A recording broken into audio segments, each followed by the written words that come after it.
Kwanza kabisa tuanze na kusubscribe hapo ili uendelee kupata update nyingi zaidi za michezo na taarifa za burudani mbalimbali. Joto limekuwa kubwa sana kuelekea dabi ya Kariakoo, lakini Simba wameandika barua moja kwa moja kwa TPLB kusitisha dabi hii. Barua gani? Endelea kubaki hapa na ufuatilie taarifa hiyo hapo hadi mwisho ili tukwambie Simba wameandika nini na wanahitaji nini kwenye dabi hiyo. Lakini baada tu ya mvutano wa hapa na pale, dabi nyingi zinachezeka Kariakoo, ambao makubaliano mechi kubwa ya Simba na Yanga, Azam na Simba, Azam na Yanga zichezwe pale kwa Mkapa. Lakini ghafla baada ya mechi ya JS Kabiri kumalizika na Yanga kutolewa moja kwa moja kwenye kinyang'anyiro cha kuingia robo finali kuishia kwenye hatua za makundi, msemaji wa Yanga alizungumza moja kwa moja, akasema kuwa baada ya kukosa kwenda robo finali, sasa hasira zetu tunazihamishia hapa Guantanamo Bay ambapo ni Zanzibar. Sasa maumivu yao na hasira zao wanazimalizia hapa. Akatoa taarifa mapema sana kabla mamlaka husika ambayo inaweza kutangaza kiwanja gani kinachezeka dabi na kwa nini inabadilika. Taarifa ya kuwa kwamba tarehe 1 kwa Mkapa kutakuwa na dua ya Kiislamu ambayo inapigwa pale, dua kubwa sana, na watu kutoka sehemu mbalimbali watakopo kwenye dua hiyo. Kwa hiyo itashindikana na kuifanya dabi ichezeke kwenye uwanja huo. Baada ya hapo wanachohoji Simba ni hiki hapa kwamba je, msemaji wa Yanga kapata wapi taarifa za kwamba dabi imebadilishwa kabla ya mamlaka husika kuitangaza dabi kubadilishwa?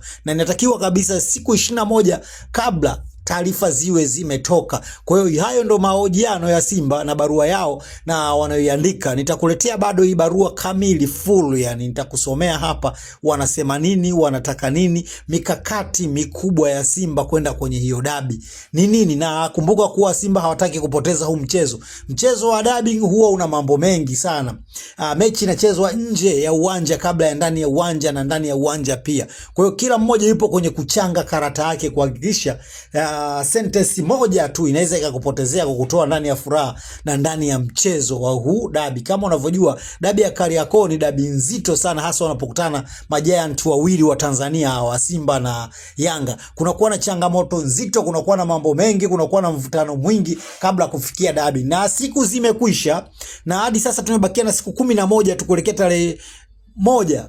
Tumebakia na siku 10 kuelekea tarehe 1 ambapo dabi inakwenda kupigwa tarehe 1 mwezi wa 3. Yaani tumebaki na siku chache sana kuelekea siku ya dabi ya siku hiyo. Kwa hiyo kila mmoja anaweza kujipanga kivyake, kila mmoja anaweka mambo yake sawa kuhakikisha dabi hii hautokei mchezo wote wa hatari ambapo unaweza kumsababishia mtu akaondoka na maumivu. Mpira uwanjani, dakika 90 tutakwenda kuona kati ya Simba au Yanga. Je, Simba wataendeleza kushikilia kikombe chao na ubingwa wao pale pale, ama Simba hawata kuingia kiunyonge? Maana wakifungwa mara hii itakuwa ni mara ya 7 sasa mfululizo wanakuwa underdog nchini ya Yanga, na maneno yatakuwa mengi sana baada ya Simba kufungwa tena na mtani wake kwa mara ya 7. Na sidhani kama Simba itakubali huu mchezo kuelekea sasa. Shusha comment yako uniambie nini kitakuja kuwa kama Simba itafungwa, ama wewe unaonaje Yanga itafungwa ama Simba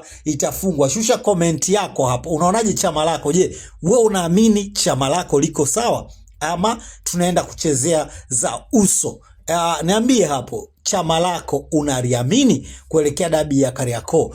Shusha comment yako hapo ili upate update nyingi zaidi, tupate kupiga story juu ya dabi ya Kariakoo. Na nini kinakwenda kuwa? Mchezo utakuwa ni mgumu sana. Yaani mchezo utakuwa ni mgumu sana kutokana na usajili mpya ambao umeweza kuingia sasa hivi, kwamba tukianza na Simba Sports Club wamefanya usajili bora sana.